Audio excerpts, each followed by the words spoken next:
السلام علیکم، کیا حال ہے آپ سب کی؟ امید ہے سب ٹھیک ٹھاک ہوں گے۔ میں بھی ٹھیک ہوں۔ رمضان کی برکتیں آپ سب کو بہت بہت مبارک۔ ایک سکون ہے، ایک خوشی ہے۔ ابھی ہمارے ہاں اعلان نہیں ہوا ہے چاند کا، لیکن امید ہے کہ کل سب ایک ساتھ روزہ رکھیں گے۔ اس رمضان کیا کریں، ہر رمضان جو ہے وہ ہوتا ہے کہ بڑے بڑے ہم گول سیٹ کرتے ہیں، یا یہ کہ اتنا قرآن پڑھیں گے، اتنی نمازیں پڑھیں گے، اتنے نوافل پڑھیں گے۔ یہ سب بھی ضرور کریں، لیکن کچھ باتیں ایسی ہیں جو کہ کرنا بہت ضروری ہے اور ہم اگنور کر جاتے ہیں۔ اس میں سب سے پہلی بات یہ ہے کہ قرآن کو سمجھ کے پڑھنے کی کوشش کریں۔ چاہے ایک ہی صورت کا چھوٹے چھوٹے ٹارگٹ بنائیں، چاہے ایک صورت یا دو صورت یا جتنی بھی آپ کر سکیں، لیکن شروعات کیجئے کہ ایک سورہ لیں اور اس کو تفسیر کے ساتھ پڑھیں، اور کسی ایک پرسپیکٹیو سے نہیں پڑھیں۔ یقین کریں جب ہم سمجھ کے قرآن پڑھنا شروع کرتے ہیں تو بہت جو ہے نا، ایک تو مشکل ہوتا ہے، مشکل اس لحاظ سے ہوتا ہے کہ آسان نہیں ہے سمجھنا۔ آپ ایک آیت سمجھنے کی کوشش کرتے ہیں، پھر آپ دیکھتے ہیں کہ دوسرا پرسپیکٹیو کیا ہے یا تیسرا کیا ہے، تو دو تین علماء یا دو تین اسکالرس کے ساتھ ریفرنس لیتے ہوئے قرآن پڑھنے کی کوشش کریں۔ اور میں نے سورہ حجرات شروع کی ہے، اور یہ سورت شروع کرنے کی وجہ یہ تھی کہ یہ جو ہے کمیونٹی کے آداب یا گھریلو آداب کے بارے میں بات کرتی ہے، اور میرا بہت زیادہ اس پہ بلیو ہے کہ ہماری ہر برائی کی شروعات جو ہے یا ہر ڈسٹربنس جو ہے وہ ہمارے انسانوں کے ساتھ تعلقات خراب ہونے کی وجہ سے یا صحیح طریقے سے ڈیل نہ کرنے کی وجہ سے ہوتے ہیں۔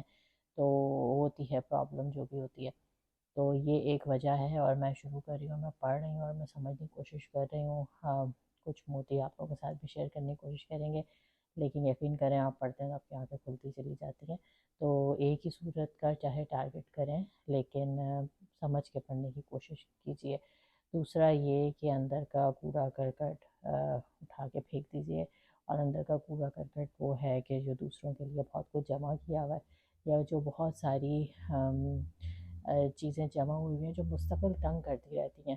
اور مزے کی بات یہ ہوتی ہے کہ جو بھی دوسروں کی ہوئی زیادتیاں یا باتیں ہمیں بودر کر رہی ہوتی ہیں اور مستقل ہمیں تنگ کر رہی ہوتی ہیں، اور ہم دماغ میں ان سے مستقل لڑ رہے ہوتے ہیں، اس کے بارے میں ان کو خود کسی اور کو کچھ پتہ ہی نہیں چل رہا ہوتا، ساری جگہ ہمارے دماغ میں چل رہی ہوتی ہے اور ہمیں ہی تنگ کر رہی ہوتی ہے، اور ہمیں ہی جو ہے وہ اس کو ہیل نہیں ہونے دیتے ہیں، اور اس کی وجہ سے جو ہے نا ہمارے باقی معاملات بھی خراب ہوتے ہیں۔ تو وہ اندر کا جو صفائی ہے نا وہ بڑی ضروری ہے، اور وہ جب وہ ہوتی ہے تو ہماری عبادات بھی بہتر ہوتی ہیں۔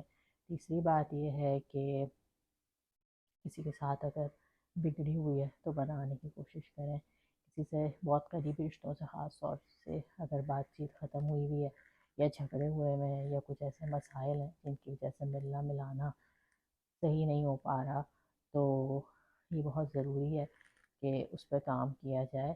اور اس کے بعد جو ہے نا وہ باقی معاملات شروع ہوتے ہیں، ہم ان چیزوں کو ہمیشہ پیچھے کر دیتے ہیں اور عبادات کو جو ہے فرنٹ پہ لے آتے ہیں، جبکہ اللہ تعالیٰ نے خود کہا ہے کہ حقوق العباد پہلے آتے ہیں، اور حقوق اللہ جو ہے وہ اس میں معافی کی بہت گنجائش ہوتی ہے، کیونکہ ظاہر ہے اللہ تعالیٰ سے مغفرت یا معافی کی امید رکھنا اور چاہنا میں کوئی بھی اچنبھے کی بات نہیں ہے۔ تو بہرحال تین کام ہیں، ایک یہ ہے کہ قرآن کو سمجھ کے پڑھنے کی کوشش کریں، دوسرا یہ کہ اپنے اندر کی صفائی کی کوشش کریں، اور تیسرا یہ ہے کہ جو بھی آپ کے ملنے ملانے کے مسائل ہیں ان کو حل کرنے کی کوشش کریں۔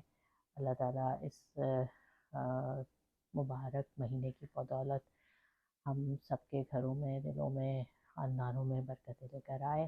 اپنا بہت خیال رکھیے گا، پھر ملتے ہیں۔ اللہ حافظ۔